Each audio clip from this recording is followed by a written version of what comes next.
il est persuadé d'avoir tué Hitler.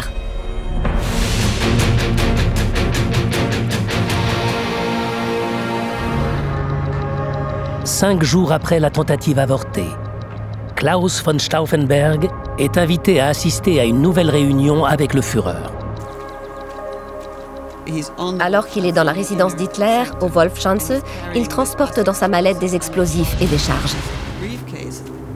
En raison des fortes chaleurs, la réunion entre Stauffenberg et Hitler est déplacée. Au lieu de se tenir dans le bunker en béton habituel, elle se déroulera dans une cabane en bois. Stauffenberg doit rendre compte au Führer de l'état des nouvelles unités qui vont être envoyées sur le front de l'Est. Mais avant que la réunion ne débute, Stauffenberg a une affaire urgente à régler. Il dit en guise d'excuse qu'il a besoin de changer de chemise, qu'elle est tachée par du sang à cause de ses blessures. En fait, il est en train d'assembler la bombe. La réunion devait commencer à 13 h. Mais elle a été avancée. Afton répond qu'il arrive pour gagner quelques minutes et laisser à Stauffenberg le temps de faire ce qu'il a à faire. Ça complique évidemment beaucoup les choses car Stauffenberg a une main et deux doigts en moins. Dans la précipitation, Stauffenberg est obligé de faire des compromis. Il n'a pas eu le temps de placer le détonateur sur le deuxième explosif. Il a donc une bombe, mais c'est moitié moins que ce qui était prévu. Il demande la permission de se rapprocher d'Hitler en prétextant une mauvaise audition due à ses blessures.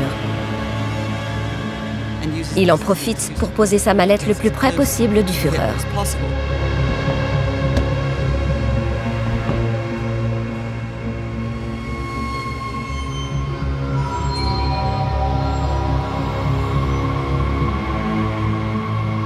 Au bout de quelques minutes, comme prévu, le téléphone de Stauffenberg sonne et il quitte la pièce.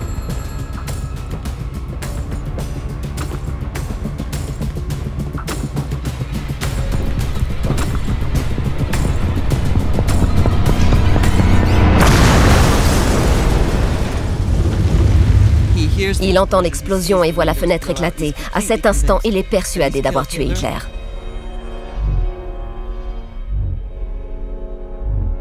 Stauffenberg ne s'éternise pas sur la scène de crime.